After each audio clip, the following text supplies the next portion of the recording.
Hello everyone, this is शैली तेगवाल is here and इस video lecture में आप पढ़ने वाले हैं चेक पेमेंट्स के बारे में। इससे ठीक पहले जो आपने वीडियो देखी उसमें आप पढ़ चुके हैं करेंसी में 2 टाइप्स के मैंने आपको बताए हैं, पेपर नोट एंड कॉइन।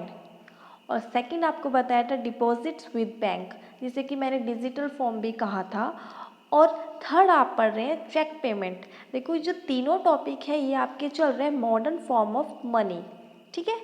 ये एक ही टॉपिक चल रहा है, लेकिन ये कुछ यूनिक टॉपिक है, आपका इंपॉर्टेंट टॉपिक है, छोटा सा टॉपिक है, इसलिए मैंने इसको अलग लेके चली हूँ, इसलिए मैंने इसको वीडियो से अलग बनाया है, इसकी अलग वीडियो बनाई है। तो सबसे पहले से क्वेश्चन क्या बनेगा, क्या है चेक, क्या आप चेक से समझते क्या हो।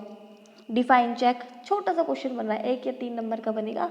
या what do you mean check, क्या समझते हो आप चेक से, सिंपल से क्वेश्चन बनने हैं।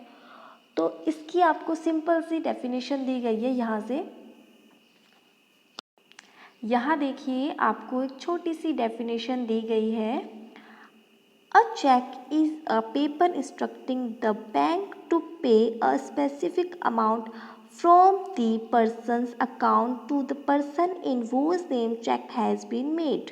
यानी कि एक पेपर इंस्ट्रक्शंस दिए गए हैं किसी बैंक को, किसके द्वारा, जो पैसा देना चाहता है, और किसके लिए दिए गए हैं, जिसको पैसे लेने हैं। अब ये चीज़ आपको थोड़ा सा कन्फ्यूज़न होगा, अब ये चीज़ आपको एग्जाम्पल के थ्रू समझाती हूँ, जस्ट वेट।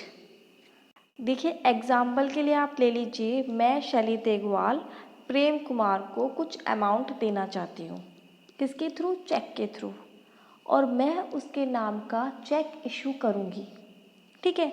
तो यहाँ पर मैंने नाम लिख दिया है प्रेम कुमार, कितना मैं उसको अमाउंट देना चाहती हूँ वो भी लिख दिया है 57,000 ओनली, डेट भी लिख दी है मैंने, ठीक है। यानी कि कौन चेक इशू कर रहा है, मैं कर रही हूँ, किसके नाम का कर रही हूँ, प्रेम कुमार के नाम का कर रही हूँ। अब मैं क्या कर रही हूँ, आपको जब डेफिनेशन बताई गई थी, a cheque is a paper instructing the bank, यानी कि मैं इंस्ट्रक्ट कर रही हूँ बैंक को कि मैं प्रेम कुमार को पैसा देना चाहती हूँ। तो मैंने निर्देश दे दिए कि आप मेरे अकाउंट में से इतना बैलेंस उसको दे दीजिए, कितना, 57,000 रुपीज़ ओनली, ऐसे करके। तो एक अमाउंट लिख दी गई है ना मैंने कि इतना देनी है मुझे उसको। अब वो कैसे देने, या तो कैश ले लेगा वो जाके, वो चेक दिखाएगा, और या तो उसको कैश देंगे या फिर उसके बैंक में ट्रांसफ़र कर दिए जाएंगे। लेकिन ये कैसे पता चलेगा कि बैंक में ट्रांसफ़र करना है कि कैश लेना है। तो देखिए यहाँ पर नोटिस कीजिए, ये 2 लाइन्स इस तरीके से। तो जहाँ ये 2 लाइन्स बना दी गई है, मीन्स कि ये कैश नहीं लेना है उसको, हम जो बैंक उसको कैश निकाल के नहीं देगा, नगद नहीं देगा, कैश का केस ही नहीं है यहाँ पे, पेपर से काम चल रहा है। देखिए तो ये 2 लाइंस जो है, ये सिंपल सा उनको बैंक वाले को इंस्ट्रक्ट दिया गया है कि आपको कैश नहीं देना है, बल्कि उसकी मेरे अकाउंट में से, शैली तेगवाल के अकाउंट में से आप प्रेम कुमार के अकाउंट में इतने पैसे, इतनी अमाउंट आप डाल दीजिए, ट्रांसफ़र कर दीजिए, ठीक है। तो ये है। तो ये जो आपका अकाउंट नंबर की अगर बात की जा रही है, तो ये अकाउंट नंबर किसका होगा, मेरा या प्रेम कुमार का, ये अकाउंट नंबर है मेरा। यानी कि मैंने बैंक वालों को निर्देश दिया है, इंस्ट्रक्ट दिया है कि ये मेरा अकाउंट नंबर है, आप इस अकाउंट से इतनी अमाउंट ट्रांसफ़र कर दीजिए। अब वो डिटेल्स मैंने प्रेम कुमार को चेक दिया है, प्रेम कुमार अपनी अकाउंट डिटेल्स, अपना फ़ोन नंबर वो अपने आप बैंक वालों को देगा।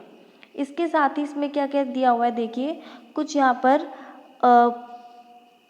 चेक नंबर दिया गया है। देखो ये एक पर्टिकुलर यूनिक चेक नंबर होता है, हर किसी का अलग अलग होता है, तो ये ज़रूरी होता है, इम्पोर्टेंट है।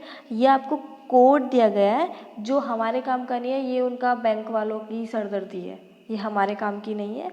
और कुछ आपको बैंक ब्रांच कोड दी गई है, ये भी बैंक से रिलेट करके है।